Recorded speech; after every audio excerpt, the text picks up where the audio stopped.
말씀 보도록 하겠습니다. 창세기 47장 1절에서 12절 말씀입니다. 창세기 47장 1절에서 12절 말씀입니다.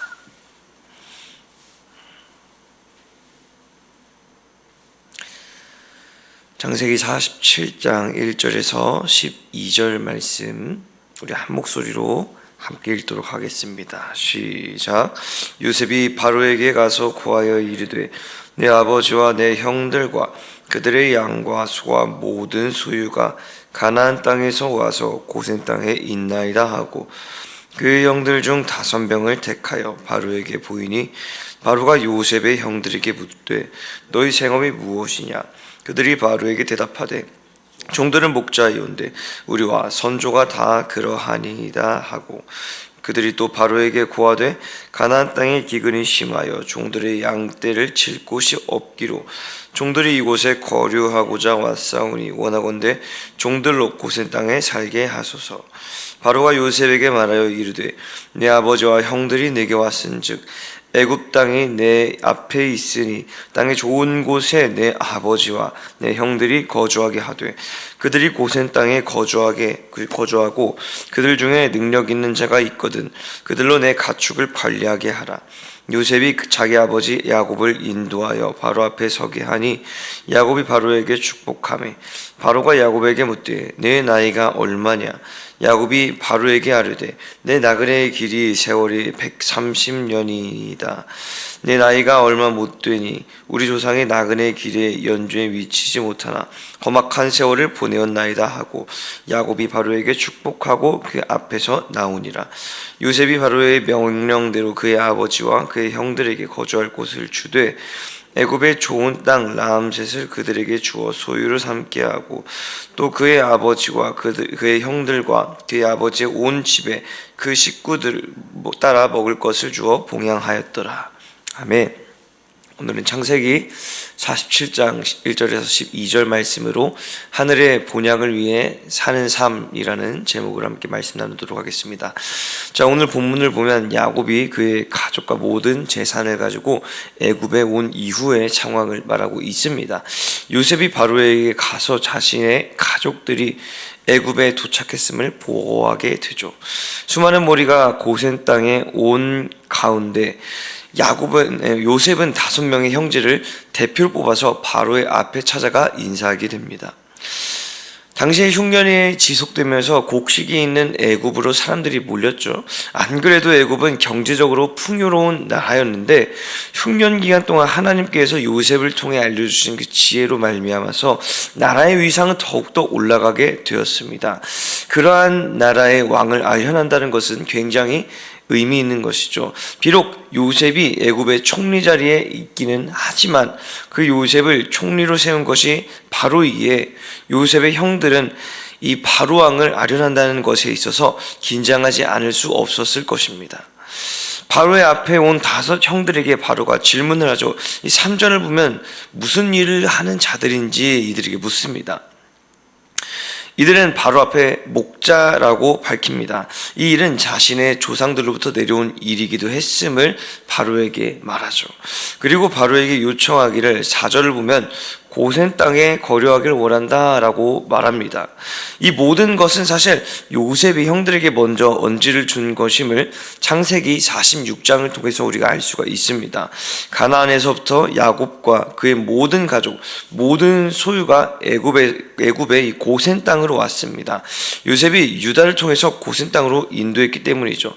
평생 볼 수 없을 것이라고 생각했던 아들 요셉을 아버지 야곱이 만나게 되었습니다. 한동안 인사를 주고받은 후 요셉이 바로에게 자신의 가족들이 애굽에 도착했다는 것을 보고하고자 하였습니다. 그때 바로가 형들을 불러서 묻는다면 목축하는 자이며 선조 때부터 이어진 것임을 밝히라고 요셉이 형들에게 말했던 것이죠. 이 말을 듣고 바로가 요셉에게 말합니다. 5절과 6절에 기록이 되어 있죠. 한번 우리 5절, 6절 말씀을 같이 읽어보도록 하겠습니다. 오늘 본문 5절과 6절 말씀입니다. 시작.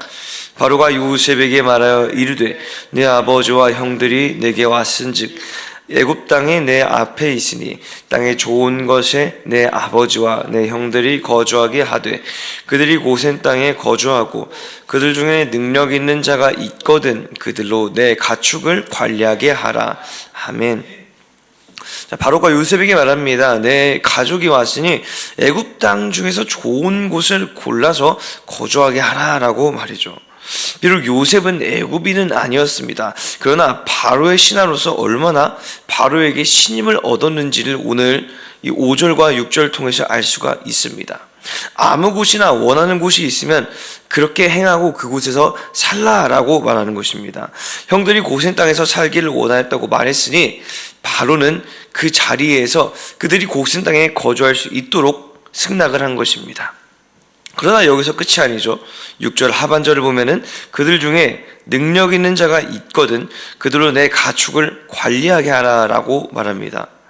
곡식을 얻기 위해서 애굽에 왔고 목초지를 거류지로 준 것만으로도 감사한 일인데 능력 있는 자를 바로의 가축 관리자로 사용하겠다고 바로가 말한 것입니다. 이 말씀을 보면 우리도 그렇지 않습니까? 책임감 있고 충성스러우며 신임을 얻는 자에게는 값진 것을 베풀어도 아깝지가 않습니다. 그것보다 훨씬 더 이 사람이 가치 있기 때문이죠. 이 사람이 나에게 이 정도를 해줬는데 이 정도야 못 해주겠는가 하는 생각이 아마 들 것입니다. 여러분, 마태복음 25장 14절에서 30절 말씀에는 우리가 잘 아는 달란트 비유가 기록이 되어 있습니다. 주인이 각기 재능대로 자신의 종들 중 한 사람에게는 5달란트를, 한 사람에게는 2달란트를, 한 사람에게는 1달란트를 나눠줍니다. 오랜 시간이 지나고 주인이 돌아왔을 때 5달란트를 준 사람은 5달란트를 남겼고 2달란트를 준 사람은 2달란트를 남겼습니다. 1달란트를 준 사람은 주인이 준 1달란트를 그대로 들고 왔죠. 이 달란트 비유에서 어떤 사람에게는 5달란트를 주면서 어떤 사람에게는 1달란트밖에 주지 않았다고 생각하는 경우가 있고 재능대로 차별적으로 부여했다고 생각하는 경우도 있습니다. 그러나 이런 인본주의적인 생각이 아니라 이 성경의 관점에서 봤을 때 사실 주인이 종들에게 자신의 소유를 줄 필요는 없었죠. 종들의 재능 또한 굳이 이 주인이 일일이 신경 쓸 필요가 없었습니다. 그러나 주인은 종들의 재능이 어떤지 구체적으로 알고 있었습니다. 달란트를 나눠준 한 명 한 명에게 관심을 갖고 주의 깊게 지켜보고 있었죠. 그리고 그 재능에 맞게 달란트를 부여했습니다. 이것 자체가 무슨 뜻입니까? 그만큼 이 주인이 종들을 사랑하며 종들을 신임하고 있었다는 뜻입니다. 이 달란트 비유가 무엇에 관해서 설명하고 있는 것이지 우리는 이 마태복음 25장 1절에 보면은 알 수가 있습니다. 바로 천국에 관해 기록된 비유가 이 달란트 비유까지 이어져 내려오는 것을 볼 수 있죠. 다시 말해서 예수님께서 비유를 통해 말씀하신 이 주인은 하나님이십니다. 종들은 이 땅에 존재하는 사람들이죠. 하나님께서 각 사람들에게 달란트를 주셨습니다. 이것이 우리를 향해 하나님께서 신임을 베풀고 있다는 증거죠.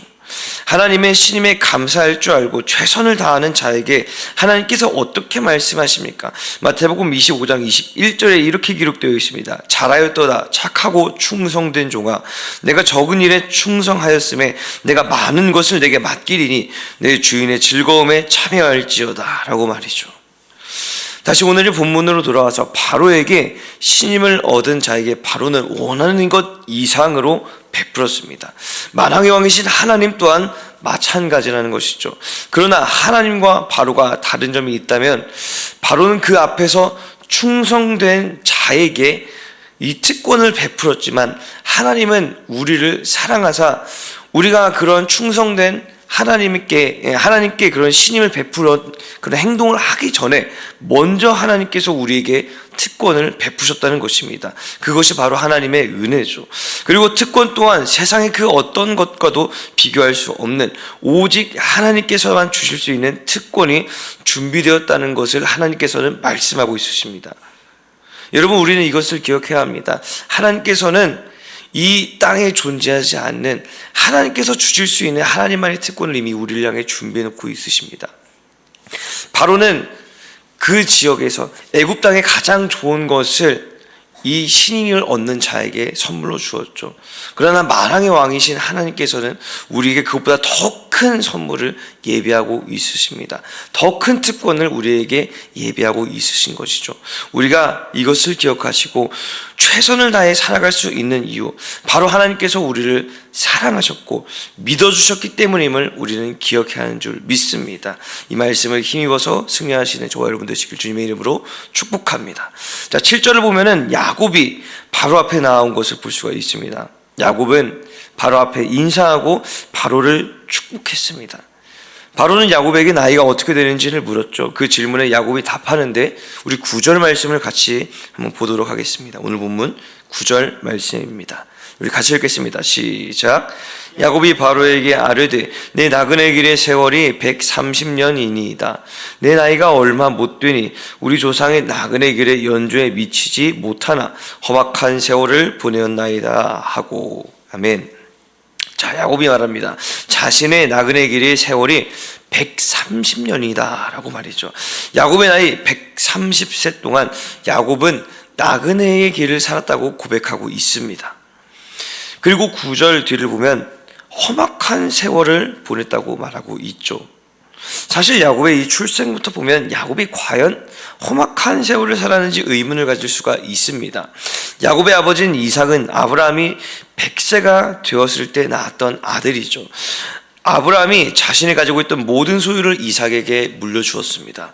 이삭 또한 하나님의 축복을 받으며 날이 갈수록 번성하고 부유해진 것을 우리는 성경을 통해서 알 수가 있습니다.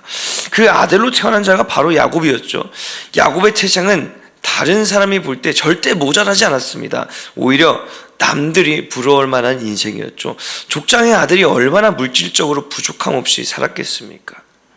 그러나 야곱의 인생의 고생길이 시작된 때가 있죠. 바로 에서로부터 장자권을 받고 이삭으로부터 하나님의 축복을 받은 이후였습니다. 도망치듯 자신의 집에 나와서 라반의 집으로 가고 그곳에서 20년 동안 라반의 밑에서 고생하면서 처자식과 재산을 얻었습니다. 라반으로부터 나와서 고향으로 돌아오려고 할 때 라반이 쫓아오면서 잡으려고 했고, 고향에 거의 도착하니 에서가 앞에서 자신의 사람 400명을 이끌고 오고 있었습니다. 하나님의 축복으로 모든 것이 잘 풀리나 싶더니 자신의 딸 디나가 히위 족속의 추장 세겜에게 불미스러운 일을 당했고, 자신의 아들인 시므온과 레위가 세겜 성읍 사람들을 몰살시키면서 다시 그 거주지를 이동해야 했습니다.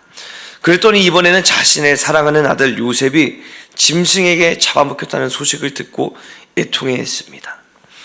이렇게 보면 야곱은 장자권을 에서에게서 가로채고 베델에서 꿈에서 하나님을 만난 후 인생이 완전히 꼬여버렸습니다. 험난한 인생이 계속해서 이어졌죠. 오늘 본문과도 같이 바로 앞에서 자신의 인생이 험악한 인생이었다고 말할 만 했다는 것이죠.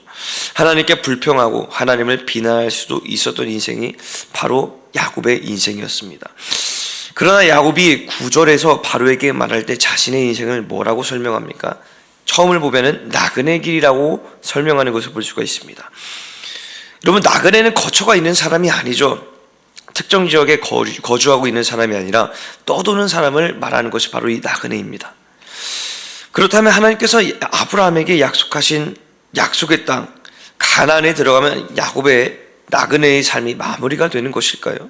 히브리서 11장 13절에서 16절 이렇게 기록이 되어 있는 것을 볼 수가 있습니다. 우리 한번 이 말씀은 찾아보기를 원합니다. 히브리서 11장 13절에서 16절 말씀입니다. 히브리서 11장 13절에서 16절 말씀을 우리 같이 읽어보도록 하겠습니다. 히브리서 11장 13절에서 16절 말씀 같이 읽겠습니다. 시작. 이 사람들은 다 믿음을 따라 죽었으며 약속을 받지 못하였으되 그것들을 멀리서 보고 환영하며 또 땅에서는 외국인과 나그네임을 증언하였으니 그들이 이같이 말하는 것은 자기들이 본향 찾는 자임을 나타냄이라. 그들이 나온 바 본향을 생각했더라면 돌아갈 기회가 있었으려니와 그들이 이제는 더 나은 보양을 사모하니 곧 하늘에 있는 것이라. 이러므로 하나님이 그들의 하나님이라 일컬음을 받으심을 부끄러워하지 않으시고 그들을 위하여 한 성을 예비하셨느니라. 아멘. 바로 이 히브리서 11장 13절에서 16절 통하여서 야곱이 자신을 나그네라고 고백한 것이 드러납니다. 야곱은 세상에서 자신이 돌아갈 곳을 찾지 않았습니다. 자신이 돌아갈 본향은 하늘에 있는 것임을 드러냈죠. 그렇습니다. 오늘 본문을 통해 우리는 하나님께서 주신 특권, 바로 하나님의 본향을 바라보며 하나님의 본향을 사모해야 합니다. 세상의 즐거움을 위해 사는 자가 아닌 하나님의 즐거움에 참여하는 그리스도인이 되어야 하는 이유가 바로 이것이죠. 하나님을 위해 최선을 다해 사는 인생을 하나님께서는 보십니다.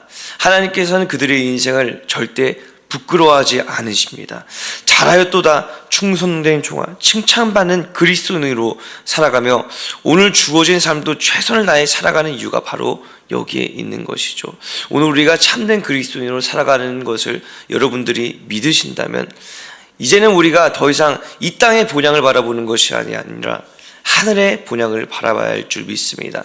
우리는 이 땅에 잠시 머물다 가는 거류자요 나그네입니다. 우리가 진정으로 돌아가야 될 곳은 저 천국 하늘나라인 것이죠. 하나님을 사모하며 하나님을 신뢰하며 오늘도 우리의 삶 가운데 최선을 다하며 하나님께 부끄러움 받지 않는 자, 하나님께 잘하였도다 충성됨을 받는 자가 되시는 저와 여러분 되시기를 주님의 이름으로 축복합니다. 기도하겠습니다.